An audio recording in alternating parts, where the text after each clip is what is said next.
Welcome to the Every Turn Podcast, a place for entrepreneurs to tell their stories, share some of their industry knowledge and secrets, explore their challenges, and yes, of course, their successes found within it all. I'm your host, Chad Chase, and I look forward to sharing this week's episode with all of you, so let's dive right in.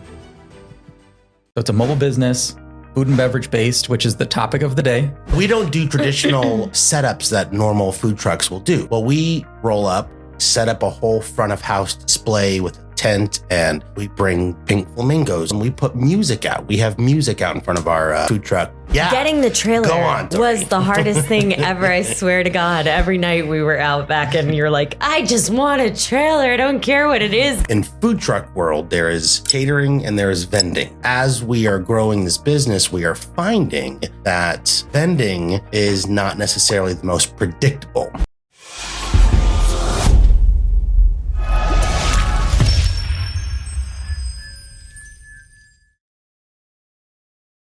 So jumping into the topic of the day questions, we just have a few of them. So thinking back to the beginning once more, what are three things a new or aspiring food truck owner should consider? How many hours it actually is. The hours that are involved and the commitment that is involved, because you think that it's going, I've got to do some prep here to make the food, and then the actual service is from here to here. But you're not taking into account all the shopping, and then whether or not that items are actually at the store, and then having to come up with an alternative if they don't have it, because this happens frequently to us that our local vendor won't have the things that are needed. So we have to pivot and find other things. And that takes time. And then there's, then it's marketing and it's creating menus and it's keeping the financials correct and making sure that you're logging your receipts and doing all the mundane stuff. It's not just cooking and serving food. Yep. And everybody thinks, I think when you get into any sort of food business on your own, but especially in a food truck, the time that's involved with that. Second thing that I would say is the amount of things that will go wrong. Especially with something that's moving around. When you have moving parts like that, it will go wrong. The trailer that we bought has no original equipment that we bought it with. None. And it came with a fryer. It came with a range. It came with a fridge. It came with an air conditioning, a water heater. Right. It came with all these things. None of them are still there. A hood. They said the hood was brand new. Right. First thing that broke. Yeah. So we had to replace literally everything on this. And this, we're in 2024. We bought the trailer in 2023. The trailer itself is a 2018. So it's not like it was this ancient model. Right. But all the things that were on it, had to go. And so we've replaced literally everything on the trailer. And those were expenses that we were not accounting for when we bought everything. Right. And they happened to come at the times when we couldn't afford it. Like, of course, this is going to go out right now. Yeah. It's like, I got $1. Right. No, right. Yeah, it flew away so fast. That's my dollar. Poof. Yeah. So those are the two things I would say. What do you think? I would say really pay attention to equipment that is adaptable.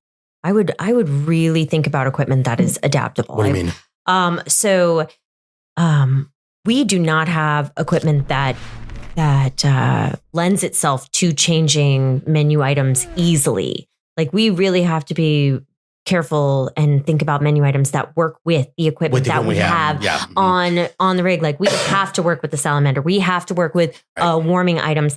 I would have loved to really have a big flat grill. You know what I mean? Right. Like, because then if you have one, then you can, or like 6 burner, and then you can add a flat grill to the top of it. Like, get equipment that is versatile and you can adapt. You can use it for anything, so that if your menu changes, you can change quickly. And you don't have to worry about, how am I going to do that? I can't make that. I don't have a burner. I don't have this. I don't have that.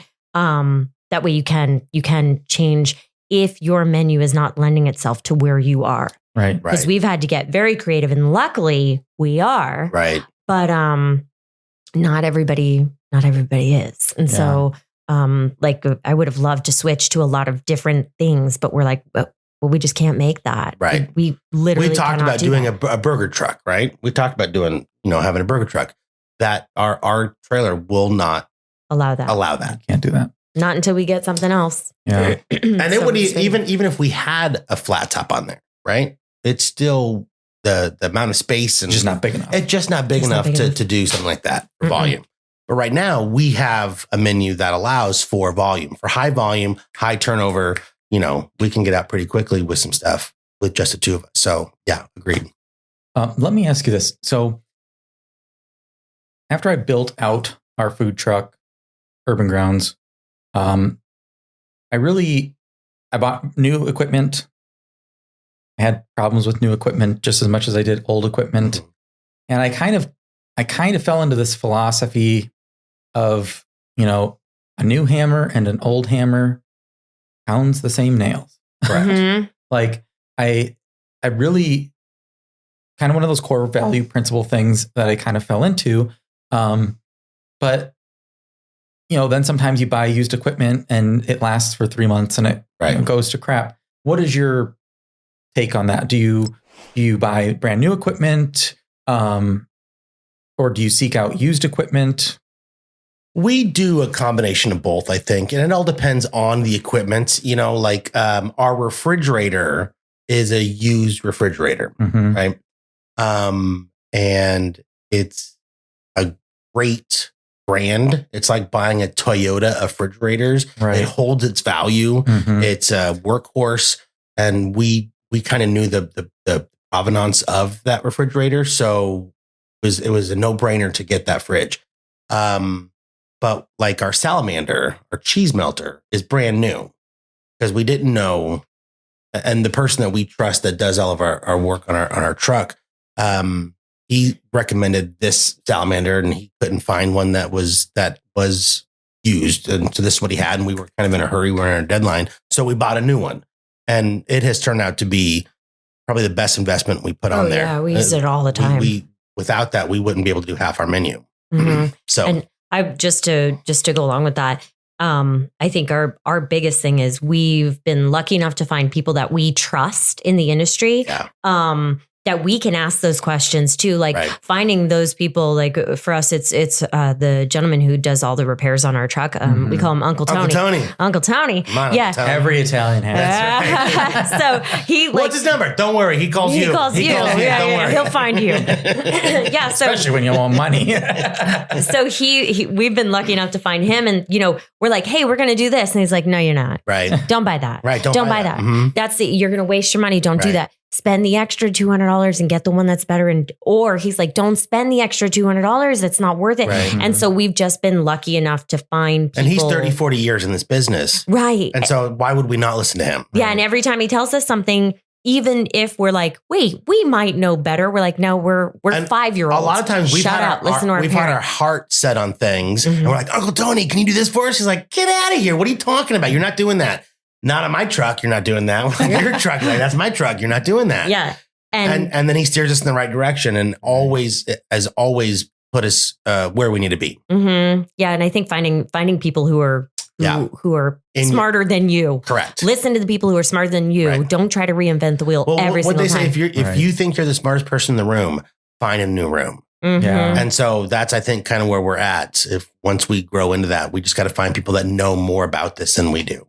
Yeah. And that's the smartest thing that's the smartest way you can approach it. It's funny too, because when I had Chadwick's over in Scottsdale, we wanted to add a soft serve ice cream machine to do Dole Whip mimosas and stuff like that, which are fantastic, by the way. I was online and I found a soft serve 110, which is not common for an ice cream machine. 110 outlet machine made by Vever. Mm-hmm. I think VE. Fever. Is that how you say it? FEVOR. VEVOR. Oh. Okay. So very off-brand. Now they make. Oh, maybe it is Vever. Yeah, Vever? I think our warming ovens are Vevers. Yes. Anyway, go ahead.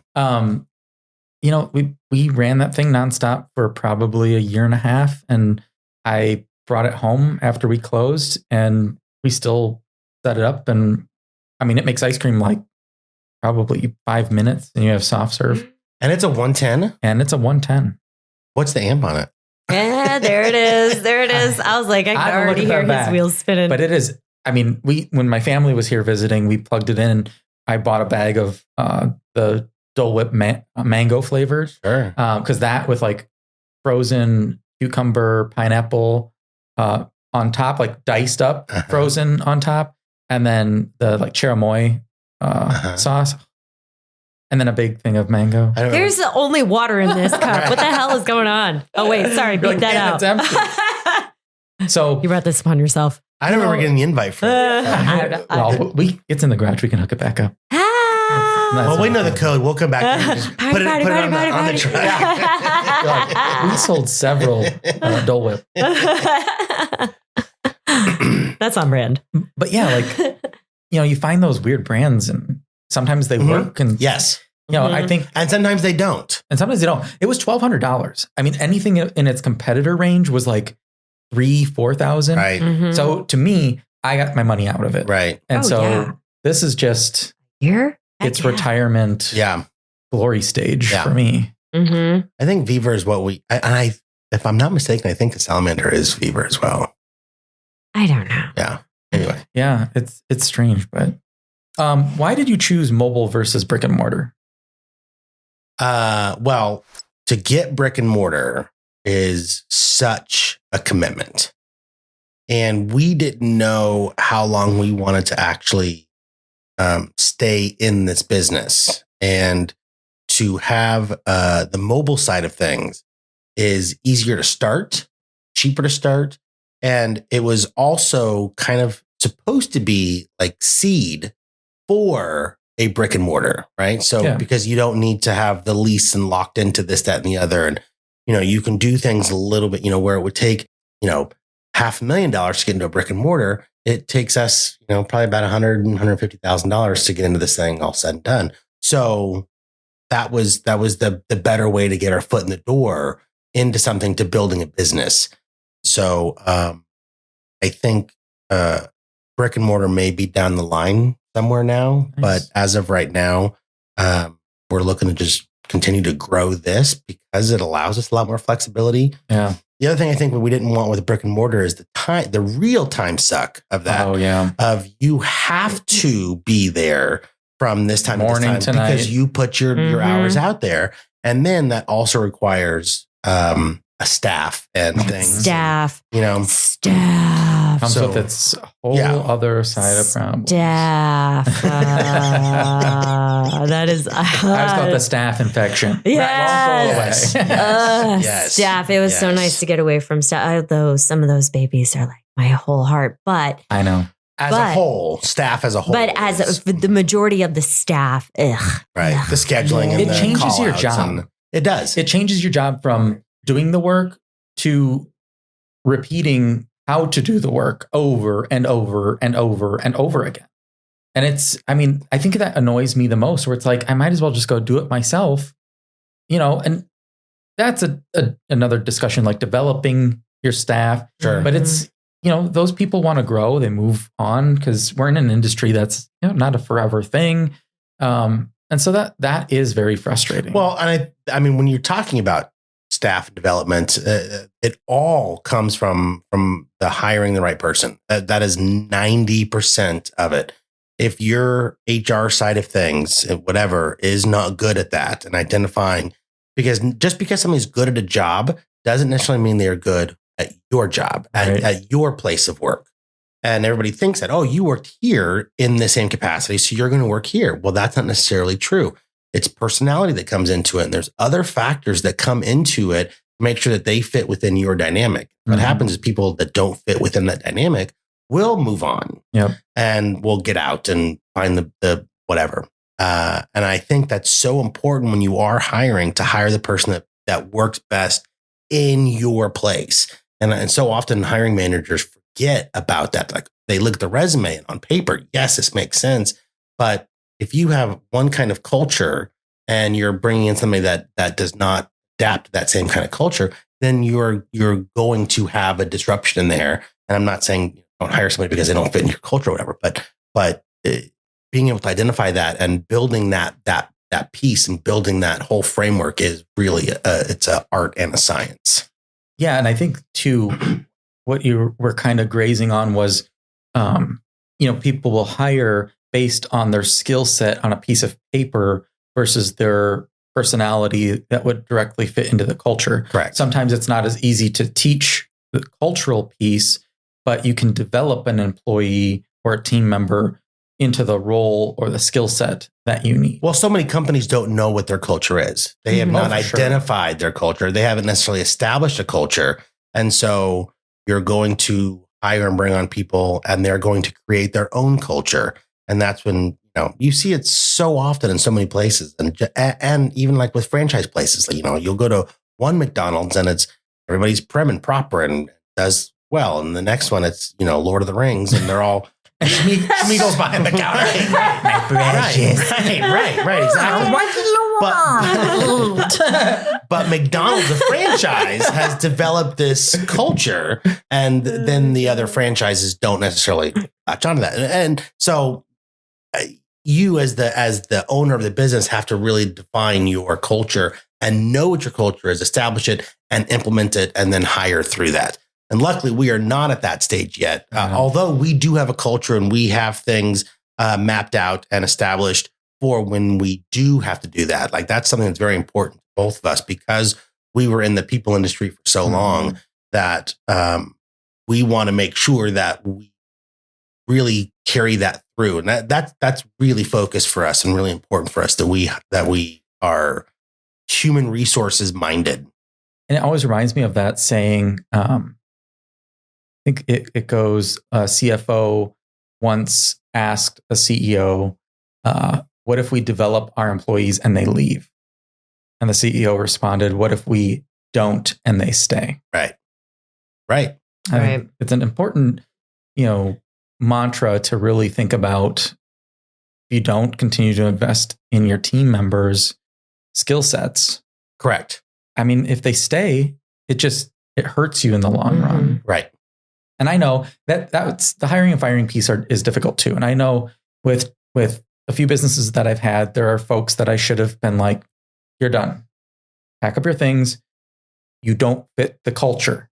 I can't teach you to be a better human being. I can't teach you that, your customer service skills are so bad at this point in your life or stage in your life. They shouldn't be this way. Right. And if you can't realize that this is your job, this is really the only aspect of your job is like greeting somebody when they walk through the door and treating them fairly and nicely. And now, don't get me wrong, there's a line in the sand for me. And if a customer treats one of my team members poorly, my team members know how to react to that. Back up, figure out what's going on. Is this geared towards you? Is it geared towards the company? A lot of the times it's not geared towards any of those things. It's something that's gone on in their day that is completely awful. And you just have to tell yourself, oh, what battle are they fighting internally that I can't even see? And, and it's the exhausting part that we were talking about. Right. But it really is when you're paying somebody to do that. That's what I'm paying you for. Right. Like that's your job. And that's what irritates me. I think, you're a business owner and you do that over and over and over again sometimes from when it was at Chadwick's, it's like 7 a.m. to 8 p.m. doing that. And then your employees complain about it or they don't do it. And it's like, you're the one walking home with a paycheck every Friday. Not me, you. Sometimes I sacrifice so much to make sure my employees' families were fed. They really didn't realize what I had sacrificed. Well, but that's not up to them to realize. Right. That's the whole thing. It doesn't matter that they realize it or not, right? Because they're not family. They come in for a paycheck. Right. And whatever your thing is, right? Whatever you, the owner, are going through means nothing to them, really, essentially. And it shouldn't. And as owners, we shouldn't put any of that onto the employees. And You don't know what I'm going through. And you have to be in that mindset by the time you're ready to start staffing, which is a hard place to get into. Yeah. And staff.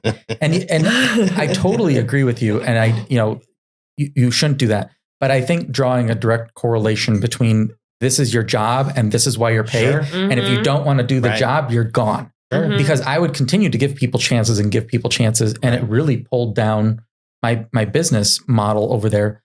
The other issue that we were fighting with was the labor shortage. I mean, the economic environment was so weird at that time. Sure. I really struggled with it. But that brings me back to my other point. And the reason why we started this podcast was all of those pieces, how you can't share them with your employees and your employees will never understand really what you're going through, makes you feel so alienated and alone on this raft in this ocean sometimes. Mm-hmm. And it's hard to go home and, pat yourself on the back because you're like, you just want to sleep. So yeah, I totally understand what you're saying. And well, we find this kind of as a blessing and a curse that we're doing this together. There's something to be said about couples that go and live their day-to-day lives apart, during the day, right? Mm-hmm. You go to your work, I'll go to my work, and we meet back at the end of the day. And you tell me all about your day and I'll tell you about my day, and we'll have a nice conversation. We'll have, a cocktail before we go to bed, and then and everything is hunky-dory. And then a lot of times, when you were talking with your spouse and, oh man, I get to gripe about my coworkers. Well, we can't gripe to each other about our coworkers. He really hates it when I do, though. That's a nice thing 3 times. I'm going to have to write you up. I'm talking to HR. Ready? So that could be some, it's some fuel for the bedroom. It's interesting. It's interesting. It's an interesting dynamic. And this is one of the things we're talking about right now, about making sure that we both have lives outside of Rosie's, because we both have our own creative things that we are involved with, that we like to do, and we haven't had a chance to really kind of nurture them and foster them because of starting this business. And now that the business is starting to kind of level out a little bit, we're able to take some time and start to foster our outside interests. And my outside interests don't necessarily involve her, and her outside interests don't necessarily involve me. And so we're looking forward to having a dynamic again where we get to talk about what happened outside the world, and I think that's really important. If one of the questions you had asked earlier, what would you recommend to future food truck owners and things like that? If you were going to get in business with your spouse, you have to make sure that you keep that separation very well defined. And what happens on the food truck cannot translate to what happens at home, and vice versa. If you're having an argument about, you didn't make dinner last night, that can't translate onto the truck, because those are 2 separate worlds, and they have to stay 2 separate worlds. That's what I would recommend. Yeah. And if there's going to be, because there's going to be flare-ups and there's going to be aggravation, irritation, and all of that. And as long as you both kind of go into it with eyes wide open about that, and you're aware of it, and you can communicate as much as humanly possible about it, which cannot always be easy, but as much as you can do that, then you're going to be A-okay. Okay. One thing that you had mentioned was about, you don't have anything to talk about. I think there's this new culture that we're in as a society with the text culture, where I feel the same way sometimes. Like Anthony will text me every little detail that's going on with his day, and then he comes home and he wants to talk about stuff. I'm like, we already talked about what happened all day long. Sure. I'm like, don't text me throughout the day and then want to come home and digest the same stuff because I have other things to do. Right. So I think that's interesting, but I think it's directly relatable, something that you might be struggling with now that could get worse if you go into business. Right. With your and if you're already having issues with your spouse, it's like these people that think that having a baby is going to cure the relationship. Don't go into business. Don't get a food truck if you are already having kind of issues with your significant other, because it's not going to get any better. I promise you. Because I would say like we probably had the perfect relationship ever. And then got into the food truck business. And now we're like, and we have to like really we're learning a new dynamic. Yeah. And now it's even more perfect. And now it's even more. That's what I said. That's what she said. But yeah, I mean, like we were always like, oh, we have this great communication. We have this, we have that, but we've got this. We've got this figured out. We tested all of it. Mm-hmm. And we really, there were days where we're like, oh gosh, I'm like so frustrated. And how do we, and frustrated with each other. Like we had never been frustrated with each other before. Like we had never experienced that before. And frustrated about being frustrated with each other. Like I think that was the biggest thing. We're like, why is this so hard for us? Why am I so annoyed with you right now? Why am I mad at you? I really like you. Why am I so mad? But can you go away? And no, you can't because you're a foot away from me and we're stuck in this box for the next 3 hours. It took us a little bit to kind of work our way through that. Mm-hmm. That was an interesting time to get through that. But mere mortals will struggle with that. The superheroes that we are nailed it. Yeah, have come through on the. I love that. Broke through to the other side on that, and but that's all communication. Yeah, and it's effective communication. I think that's what we've gotten good at and become experts in is effective communication and how to do that and what that means for the other person. Because communication isn't just here; it's also here. So. Listening is the part people always forget about. I'm sorry, what'd you say? Yeah. Dumb. Let me turn up your headset. That's a weird way to start a conversation. Oh, God. County health code. How difficult was it to get your trailer permitted? And then how are the inspections? It was really easy to. Yeah, it was pretty. Well, I think having a working knowledge, having a working knowledge of the health code and I mean, I don't know. We've both been through so many inspections, so many and things inspections. Like that. So, and going in and looking at the requirements that the Maricopa County put out about what it means for an actual food truck, we're like, oh, okay, yeah. Makes sense, yeah. And it all made sense. Mm-hmm. And because we had the food and beverage background, it was relatively easy. And we've only had A ratings, right? So every time an inspector comes in, we are pretty sticklers about that anyway, whether or not there's an inspection. We kind of treat every day like we're going to have an inspection. So that's how we were. We don't worry about any of that kind of stuff. How do you put out good product if you're not made? You know what I mean? Like cleaning, everything's got to be cold. Everything's got to be hot. Yeah. Everything's got to be out of temp. Everything's got to be rotated. Right. And then it's just the best way to do it. That's the only way that it makes sense for us. And we've seen some of these trucks that are rougher looking, and how they pass inspections is. They do, and whatever. But I don't know that they're following that day to day.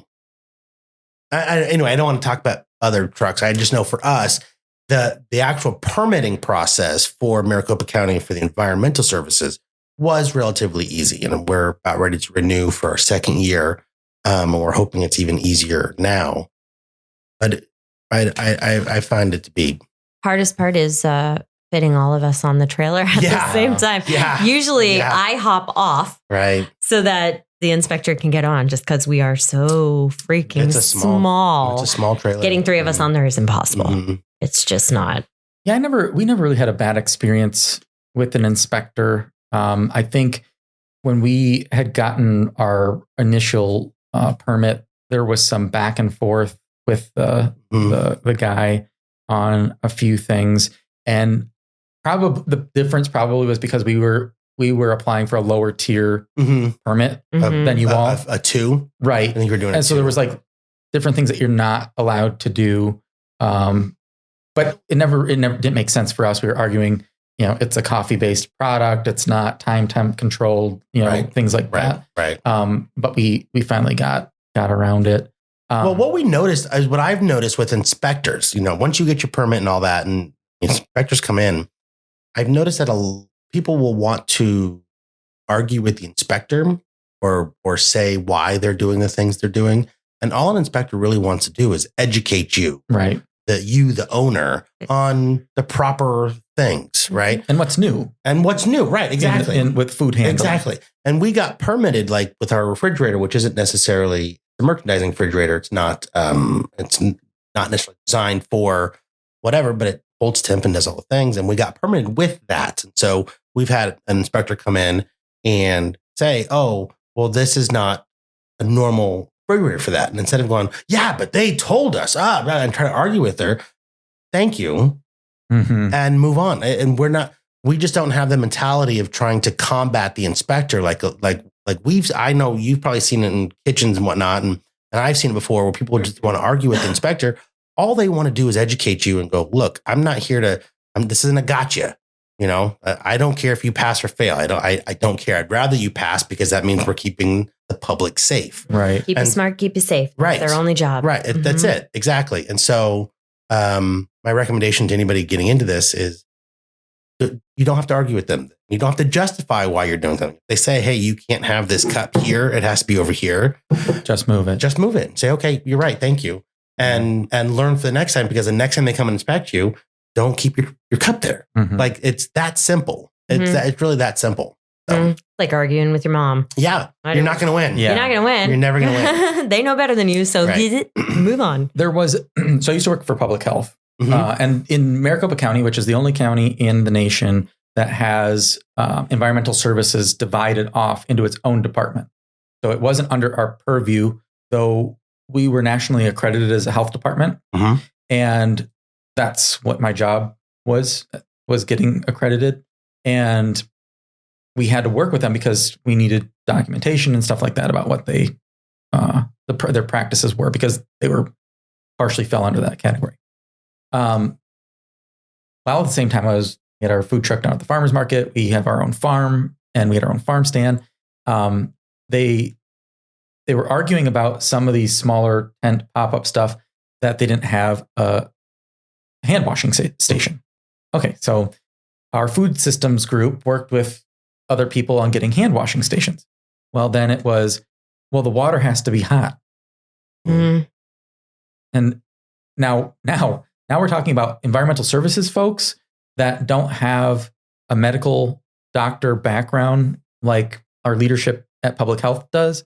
And our public health director at the time was a medical director, said, no, that's not what washing hands is about. Right. They're like, it doesn't matter the temp of the water. It's friction. Yeah. It's the movement. It's the soap. It's the water. It doesn't matter what the temperature is. You can't get it hot enough to kill bacteria. If you did, your hands would melt off. Right. So we finally got through, to these policymakers at environmental services, and they finally agreed that we can have hand washing stations that don't have hot water in them, and they're just as effective. Right. So there are a lot of policies like that don't make sense, especially when it comes to the food truck. Like you're required to have a 3-comp sink on your food truck, but you're also required to have a commissary and a hand washing sink. Well, the hand washing sink I get. Yeah, we gotta wash our hands all the time. Gotta wash the hands. Right. That I understand. But that has to be separate from your 3 compartment. But what I'm saying is that the 3-comp sink you have to have on your truck, and you have to have a commissary, which also has a 3-comp sink. We don't wash dishes on our truck because you don't have to. We don't have to. We take it to the commissary and we wash it there. And so, but we're required, and it's a small truck. So we kind of repurpose some of that for chopping, and we use it for counter space, right? But we don't, and yet the fact that we have to have it on there makes no sense. And there's been some initiatives about not requiring trucks to have 3-comp sinks, that only have hand washing on there, which we're hoping that's going to go through at some point, and we can actually rip out and repurpose that space for get some prep something space. else. So the moral of that story, I guess, is that you're not going to argue with inspectors because you're not going to change policy through them. Right. If you really want policy change, you got to be involved in the process at the higher level. Right. Because, we had a person that went to medical school arguing, and it took months for somebody that didn't, because they just listened to industry standards that, didn't make any sense. So That was interesting. Food costs. I know that they're in the food industry. Food costs, can be high. Margins can be low. Sysco or other traditional distributors, will they work with you? Where do you go? We use Restaurant Depot mostly. Well, we don't want to have food delivered to the commissary. There's a whole coordination that comes along with that doesn't make sense for us. But you can? We can. Okay. We have an account with Shamrock. We do not have one opened with Sysco because we don't do will call. We don't, just easier to design the menu based off of what's available at Restaurant Depot because that's just easier for us. They don't work with you on anything. We're not in that kind of no. Like the pricing is what it is. Yeah, correct. You have to have like a lot of restaurants for them to give you any sort of pricing breaks or anything like that. Right. We're nowhere close to that. Well, we could get on some purchasing platforms like Avendra they have where you can get pricing breaks because they group you with other smaller companies and give all of them a smaller break, but then you got to pay extra. That's a whole thing that we're too small potatoes for that. Right. It just makes sense for us to go to Restaurant Depot. Get what we get. And get what we get. And do it, right. And so we have costed out based off of the Restaurant Depot prices. And we've priced based off of that so that we can still have profit margin there. Right. But we're noticing that prices are going up and up. Still going up. I get shocked every time I go to the grocery store. Yeah. I'm just like, this is crazy. Are they serious? Well, ground beef it's $4 a pound right now in some places, and some places it's $8 a pound. Yeah. It's out of control. For the 93.7 ground beef. Which makes me wish we had cattle still. Yeah. Well, you have the farm here. Is that what happened to one of our goats? We'll go have some with you. Look, times are tough. We did raise our own steer for beef when we first started, and it really was a process. When they're by themselves, they're more aggressive. They're like a big dog that doesn't know its size. It was, Anthony and I said we would never do it again on this small of a lot because you also have to hay feed like crazy, and the cost really doesn't make sense. At that point, if you have a large pasture where you can graze them, then it's more cost effective. But crazy. That's insane. Well, we've really tried to keep our costs down. Our philosophy has always been trying to be customer focused and making sure that whatever we give has value. And so we would never want to overprice something that doesn't, or take away portions just to justify it. We'd rather take it off the menu and figure out something else put on there than trying to either price gouge or anything like that. Like that just doesn't fit with our ethics with that kind of thing. We're adding macaroni and cheese right now, and the price for our normal mac and cheese is, it's whatever. And we want to make sure that we have value in our bowl so that you walk away going, whoa, that's a lot. Like every time people walk away from our sandwiches, they go, holy smokes, this is a big sandwich, because we want to give that value. We want that value to be there. If we're going to charge a premium price, which, I think we're right in line with most places, but it's a premium price, and it's a pardon with your $15. That's right. So you better be full. You better be full. Right. I want you to be full. Right. Or have leftovers. Or be like, I just can't eat this. And that's what, like, anytime we have it, because we'll eat our food almost every day. Frequently. Just to make sure. Is this still good? Should we change anything? Right. Is everything hot? Is everything perfect? Is everything, did the cheese melt right? Did and especially with the mac and cheese right now, we're eating that a lot because it's R&D. Yeah, we want to make sure. And it's always like, I'm always like halfway through it and I'm like, I can't even eat all of it. I would be totally happy with this. I can't even eat all of it. And so that's, as long as the value is there, as long as the flavor's great and you're full. And we keep a costing sheet to make sure that, which includes our packaging, which includes disposables, which includes everything that goes into actual food cost. We make sure that we're putting in there and we're getting to the right price. And there's this whole philosophy about, cost times 3 or cost times 4. We don't always follow that simple costing method. There's also another formula about cost plus this divided by something else. I forget what it is. But there's that philosophy as well. But we make sure that we're, we actually go backwards. We want to charge this, right? So we want to make this out of it in profit. So what's the most we can spend on per unit on that? Mm-hmm. So we work our way backwards from that. And then we give as much value up to that point as we possibly can. And so a lot of people will go, well, no, I'm going to take a burger, cheese, pickles, and and then times all that by 4. And that's, I'm going to have a $15 burger. Like, well, but if you want to have a $10 burger, then you can go back from that and create a value with that, And so that's kind of our philosophy with that, is where we start backwards. Yeah, you can get extremely complicated in cost analysis. When I bought Chadwick's, they had a software program, I think it's called Revel, maybe. And inside you could create, we bought turkey this week and it cost us this much per pound. And then it would automatically take out of each pound for each sandwich that you created. Mm-hmm. Oh my God, the amount of back end work that it took to formulate that. Right. And then all of a sudden, like we've talked about before, the product's no longer available. Right. So now that you're on to something else, it's like, you really got to decide on what your time is worth in those things. And I think quick formularies are just as good as these complex things. I had a chef that I had hired over there, and her and I had a lot of great times. She really good at, if I said, I'm curious about this, what can you make out of it? She'd go find some recipe and then expand on that. And she was also very good at like simple mathematics of it all, and said, well, we're not going to make money at this. We need to reformulate it or whatnot. And then also thought about the flavor profiles that go into it. Right. And if we reformulate it, is it going to work type of thing? So I was lucky enough that I didn't have to think about that side of things. Right.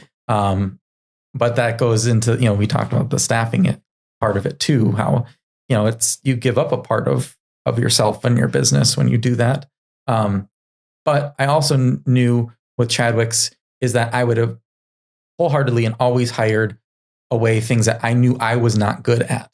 Mm-hmm. There's some things that you can get by with, but something that's a staple, as like you're a cafe and I'm not a cook and I don't like eating, like that doesn't equate to anything very good. Right. But did I just tell you we remodeled our kitchen and I said, the microwave is very nice. Yeah, that's what you leaned into. I was like, this is weird. Like, where am I? I can plug my phone in here and get delivery. So my next question is truck versus trailer. You chose a trailer. We chose a trailer. We chose a trailer. Choice. Mm-hmm. Do you like your choice? Yes. Yes.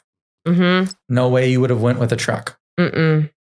If we were a multiple unit, operation where we had multiple trucks going, then yes. But for us, just as one truck only or one trailer only trailer.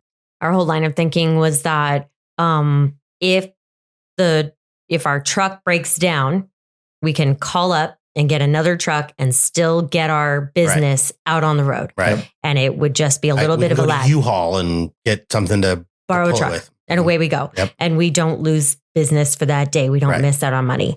Because we see a lot of it on the social media or whatever in our food truck on the groups. Side of the highway where they're on fire. And they're on fire and they lose everything. That was sad. That was really unfortunate. Because we know the Ralph's people and we work with them pretty frequently, and that was really unfortunate. And that's somebody's livelihood. That it's always so devastating. And or when you see them just broken down, broken down, right? Or the tire is broken or whatever, and you just see them and you're like, oh my gosh, they're losing. Yeah. It's devastating. Right. Yeah. You're like, they are losing a lot of money today. Well, especially if it's a food truck. I mean, coffee truck, our product didn't go to waste because we didn't prep anything. Right. Okay, a few gallons of milk. Food truck, you have all that food that's just it's gone. Food trucks, we've noticed that a lot of them are these kind of converted either FedEx trucks or old bread trucks or whatever. They're usually older, even the ones that are, 2017, 2018, 2019,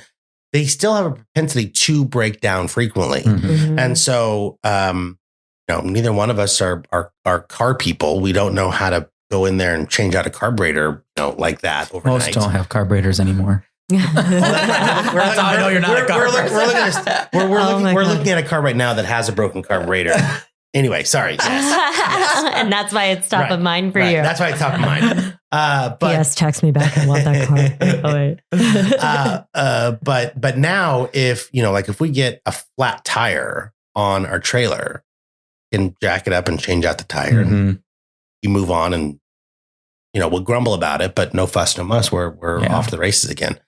And so now I will say that a truck typically has more things to it and more accessibility, and there is ease of transport. Right. And you can just kind of pull in, open up your thing, set up, and then break down and off you go. Most of the times we get to do that as well. There's only a few times where we are required to unhitch from the truck, go park it, and then it is just the trailer by itself. When that happens, it is what it is. It's part of the cost of doing business, I suppose. It is not Brian's favorite. It is not my favorite. He always gets a little bit salty pickle. Yeah. It is so funny because Grayson now owns Urban Grounds, and if I couldn't drive it, we weren't going to be open.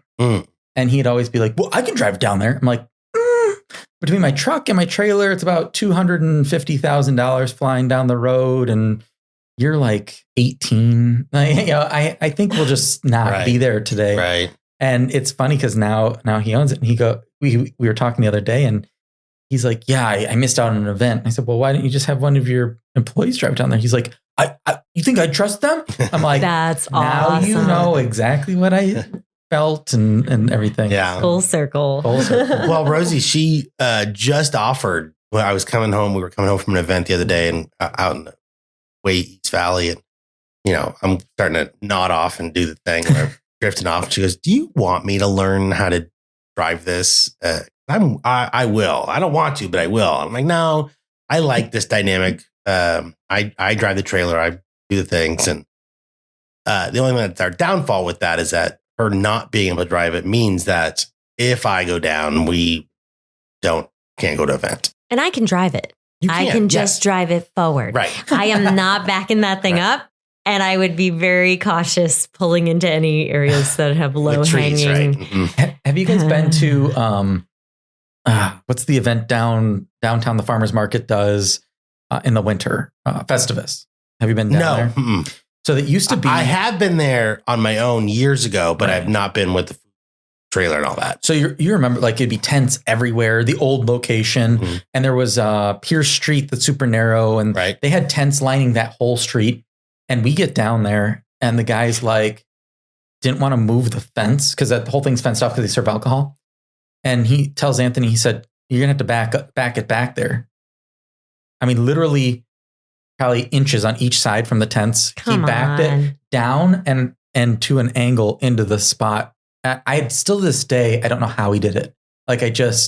It was slow going, but you know how it is. Sometimes your brain has a fart and you turn the wrong way, and now it's going 3 inches isn't much. So it blew my mind when that happened. We do that frequently. We're trying to pull into various spots, and parking can be tricky with the trailer. But what size is it?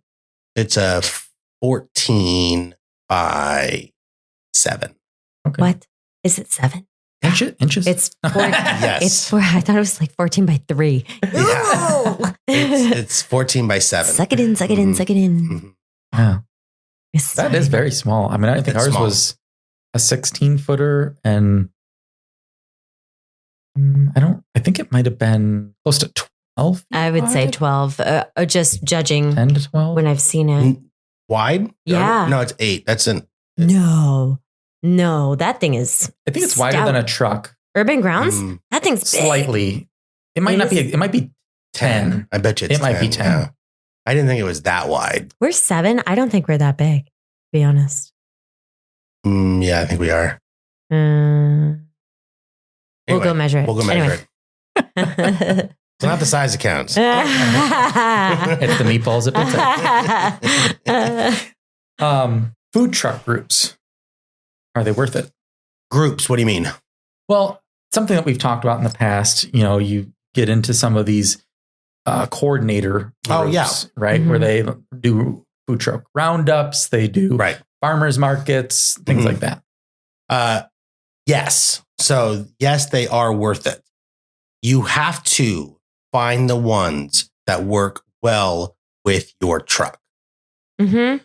And there are plenty that we, not plenty. There's a couple that we don't like, and because it doesn't fit with what we're doing, and they don't recognize it. Mm-hmm. And so we now recognize it and choose not to work with them anymore. Mm-hmm. But not based off of bad blood or anything like that. Like, I don't want to, we don't try to burn any bridges, and we're trying to be very PC about the whole thing, but we just choose not to be with them. But yes, I do think those food truck brokers are absolutely worth it. If you're not going to get into catering, if you're going to be self-sufficient, those are the places that you need to seek out to get business. Because you cannot just roll up to an apartment complex like, I'm going to set up my business here, and off we go. It has to be engineered and brokered. And what? So you're going to go to all these different apartment complexes ahead of time and try to broker these deals and stuff. There's people that already do that, right? And they're pretty fair as far as what you have to pay. And the ones that we really like, when we don't do so well at a place, they recognize that and will make it up in some other way.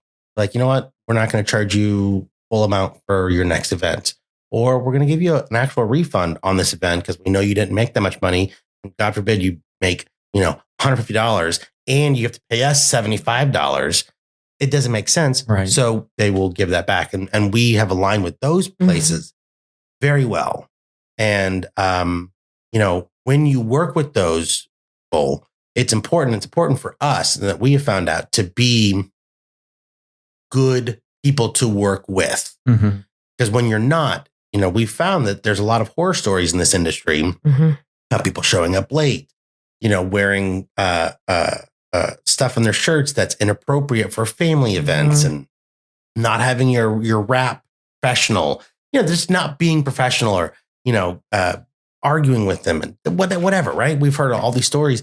And so we get a lot of business just by being easy to work with, and wanting to give it to Rosie's because we know they're going to show up. We know they're going to put a consistent product out. We know that they're going to get asked back by the client. And so, yes, I think those groups are absolutely beneficial to work with, because I don't know what the alternative is. You have to go door to door and find the work yourself. And why do that? Yep. Oh, I totally get that. And setting up on the side of the road, even if you find a place that seems to be working for you now and then, nobody wants to go to the same place every single night. Right. You know what I mean? So the consistency in the money there is not. Yeah, and you see some of these parking lots that'll have like a food truck in there, and to me it's like, well, open brick and mortar. Right. But I don't know their circumstance, right? So that's me and my fleeting thoughts on that. But if you're going to be set up in the same spot over and over and over again, be a brick and mortar. And it just seems like it'd be easier to do that, because it's hard. It's hard being a mobile food. It's hard. You have to bring the food. You have to let it be out of temp for a while you get there, then bring it back up to temp while you're on site. And it's a whole thing. There's a whole science. There's a whole science that comes along with it, and it's hard. You have to then risk. And more risk. And you take your product out of one fridge, bring it to another fridge, and you're having to lug all of your stuff every single time. So just, I don't know, get a brick and mortar if you're going to be stationed like that. Because the whole fun of this is we don't have to be the same spot every single day. We get to be here today, and we get to be here tomorrow, and we get to be somewhere else. And, this didn't work out today. Okay, we didn't make so much money. Okay, who cares? Let's go make a bunch of money over here at the next one, because we know it's guaranteed, or we know whatever. That's the exciting part of it. So. Yeah. Well, that's all the questions I have for today. I think we did a good job. Staff. What's your takeaway? Staff. I truly want to thank both of you for joining me today on our podcast. And, we've been kind of over here watching you guys grow, and, can't be more excited for both of you, and as proud as we are for the products that you guys put out and the truck that you've created.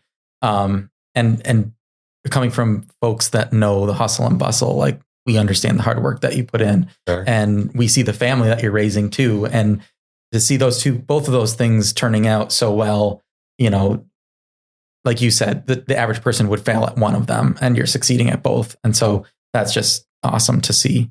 Where can my guests find you guys? Social media? I said you only have 200 followers. Website. So the website, the best place to go, that's going to have all of our updated things. It is rosiesinspiredkitchen.com. That will give you where we're going to be on any given day. That will give you access to all of our social media content.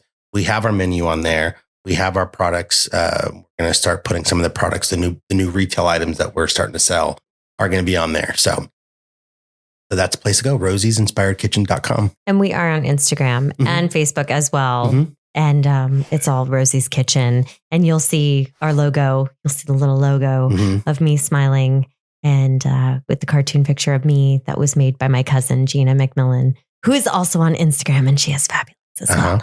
Little shout out. And you guys do events in the greater Phoenix area in Arizona? We've been up to Cottonwood. Oh, okay. All right. We did an event for Tool, for Maynard, wife Jen. They had us up there for their Christmas party last year. That's and awesome. Now we did our TV dinners, and it was a lot of fun. I love doing TV dinners. Yeah, that's a good time. Mm-hmm. And then, but we'll go all over the valley. We'll go out of the valley if we need to. Price is right, I suppose. If the price is right, and we have enough time to get permit. Right. Yeah. Permits and stuff. And yeah. All right. Well, thank you so much for having us. This is such a treat. Yeah, absolutely. And thank you everyone for joining us today. Until next time. And just like that, this episode of the Every Turn podcast is complete. I'd like to thank my guest for visiting with me on this episode, and to you, our listeners. Let's meet back here next week and discover the next turn. If you enjoy our content, please subscribe to our channel on your favorite podcast provider. Until next time, I'm Chad Chase.